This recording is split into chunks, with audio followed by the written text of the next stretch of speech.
Welcome to Between Two Columns. In this series, we'll be interviewing Professor of Creative Writing, Colin Rafferty.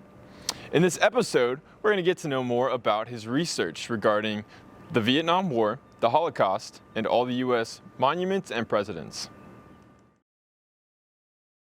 So we've got some questions for you regarding your research. So in all your books, we can read that you have a knack for intertwining this lyric, prose, and memoir and travel considerations into your writing. How did you develop the style, and just how did the style develop as you became a writer? It was a lot of just kind of experimentation and being willing to try stuff that wouldn't work out. I started as, I think a lot of nonfiction writers do, just working in memoir, right? Let me tell the kind of stories from my life that feel most important to me, that feel most significant to me. And then I kind of felt like I either ran out of stuff to talk about or I got bored with talking about myself. And so I started thinking like, well, what else can I do, right? What else is available to me? And kind of diving into the world around me and trying to figure out like, well, what's an interesting way of saying this, right? What's a new and different way of talking about this thing that maybe we're all familiar with, right? How can I do that? And then seeing plenty of examples from other writers, right? Like reading writers like Joan Didion and John McPhee, who were writing about the ordinary world, but who were writing about it in this way that I'd never read before, right? And who seemed to have a kind of eye and a voice that picked up on the strange and unusual. That was really appealing to me. And so I was like, well, I want to try that. I want to do that too.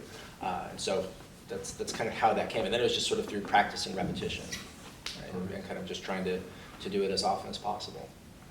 So what suggestions would you give to a writer at the university who's looking to sort of develop their style? Yeah, I think experimentation kind of matters the most. And then the second thing that matters is reading a lot. And reading a lot of stuff that is often feels maybe kind of contra to what you think your style is, right? Going and kind of seeing what other people are doing and reading those voices, and then kind of trying on the elements that they use and seeing what you can do with that in your own writing is really crucial. I have my students do what I call imitations, but that's really for lack of a better term. They're more kind of just using the creative work as a trampoline, right? That they come in and they bounce off of and then do something else with, right? They take it and make it their own.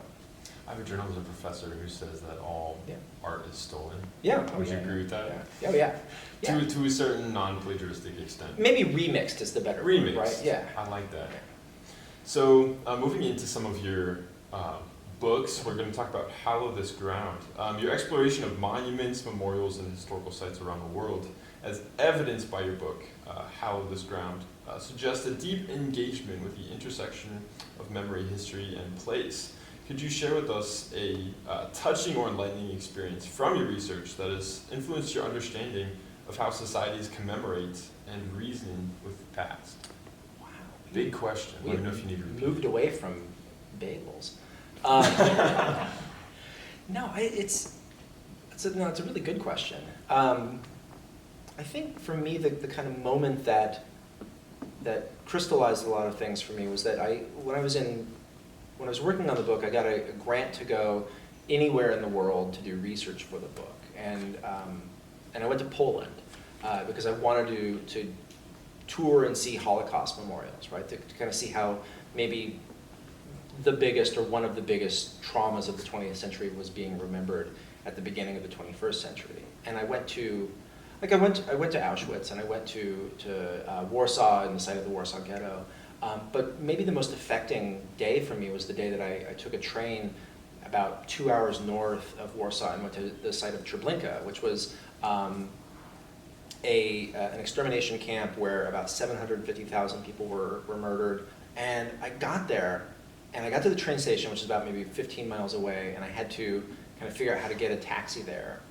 And so then I go into Treblinka, and it's this incredibly moving memorial. It's like just absolutely overwhelming and powerful. And I'm the only person there for 3 hours. I'm just walking around this kind of massive memorial / gravesite / crime scene / historical trauma. And it's overwhelming and just it's really affecting. And I get back into I get back to the entryway, and the taxi pulls up, and I get into the taxi, and the taxi driver leans over and he pats my leg, and he goes, "Okay?" And it was that moment, right, where I realized, like, oh, he's checking in on me, right? And, like, he must do this all the time, right? Like, ferry people back and forth from the train station to this camp, and people, and I'm a writer who's sort of helicopter or parachuting in for the day, right? Like, I'm going to check this place out. I have an emotional reaction to it, but I don't have a personal connection to it. And so I realized he must have all these people who show up who have a personal connection, right? Who had grandparents or great-grandparents who were killed there, and who must be absolutely wrecked by the experience of going there. And, like, here he is, just this local taxi driver who says, okay, well, part of my job here is not simply to get people to and from the place, but also to take care of them. And to see that kind of human moment in the memorial, that was the thing that really, I think, affected me the most, was this kind of, this point of human contact where it wasn't just history and numbers and statues and rocks, but instead, like, no, like, this is a place where life happens, where real people show up and have real emotions and real feelings. That's awesome. So often we see museums as just like big textbooks, Yeah. but to acknowledge it as a real personal experience, a personal place that has touched the lives of thousands, if not millions. That's a really cool perspective. So what has been a favorite project of yours to work on? I know that's like a yeah, it's a good question. I mean, they're all, like, it's such a strange, I don't know, like, I don't think you get to pick what it is you get obsessed with as a writer.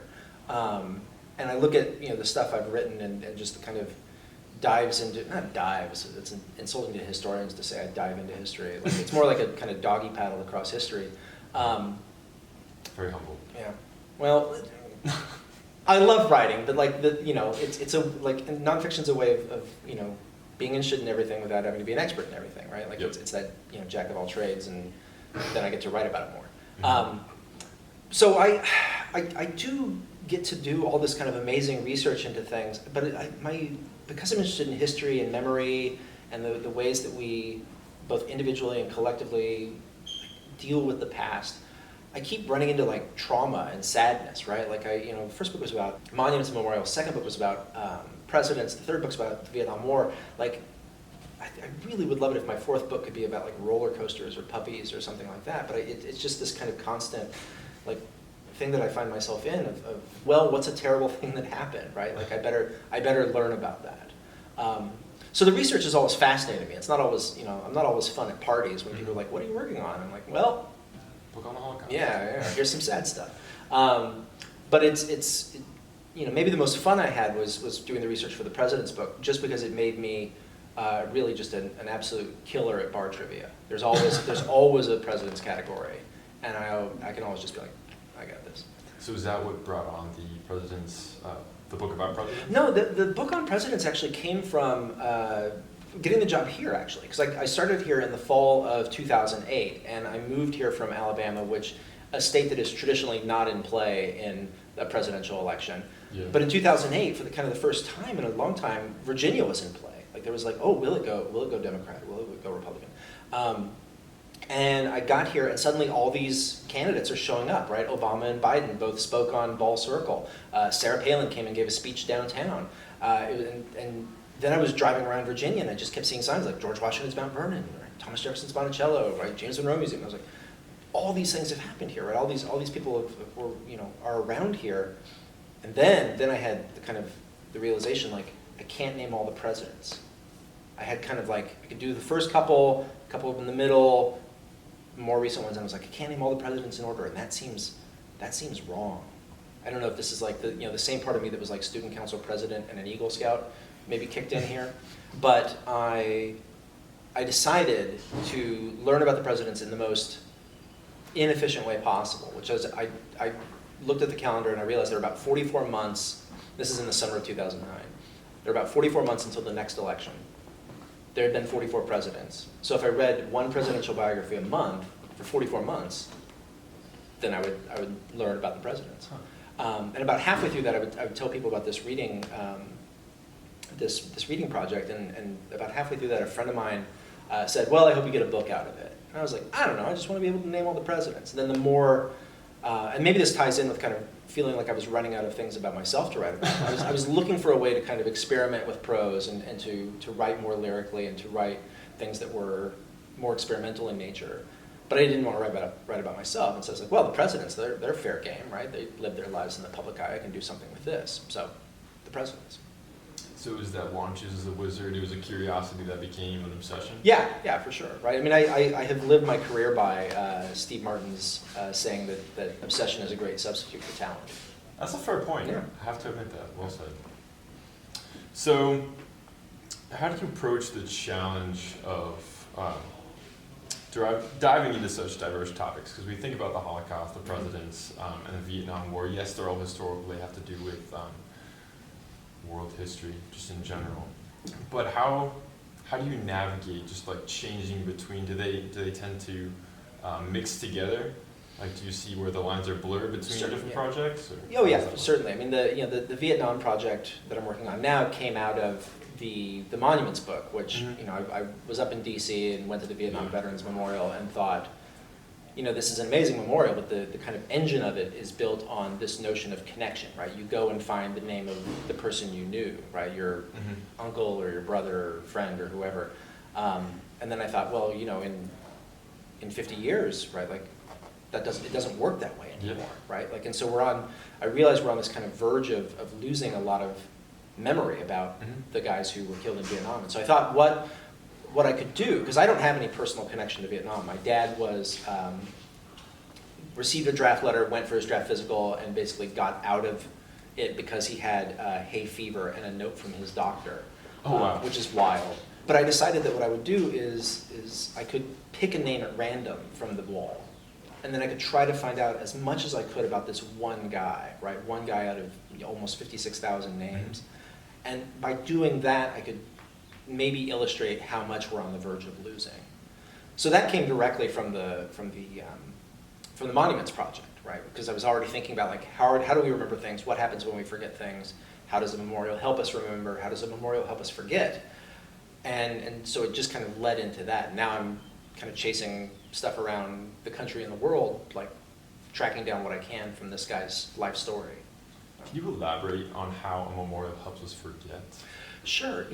When the German state began discussing building a Holocaust memorial, and this is in maybe the 1980s, maybe I think it might have been after reunification, right? So 90s. But when they started talking about it, there was a large group of people who were opposed to it because they thought that if you built a monument, that it would let you forget what had happened, because the monument was now doing the memory for you, right? It was taking care of that. And I think their group, the translation of the group's German name was the Committee Against Drawing a Line Underneath the Holocaust, right? Because it was, if you draw a line or something, like, okay, that's done, right? We can move on from it, and so I think the way the memorials help us forget is because they say I will do this is the voice of the memorial. I will do the remembering for us, right? This is how we now remember this. You don't have to think about this. All you have to do is come to the memorial and feel and remember via me, right? You don't have to do anything else. And so I think that's how they help us forget, right? We put up statues, and the statue kind of becomes this battery that collects energy of memory. So it's like a buffer in between us and like the crazy things that happen. Yeah. So that's all for the second. Okay. Great.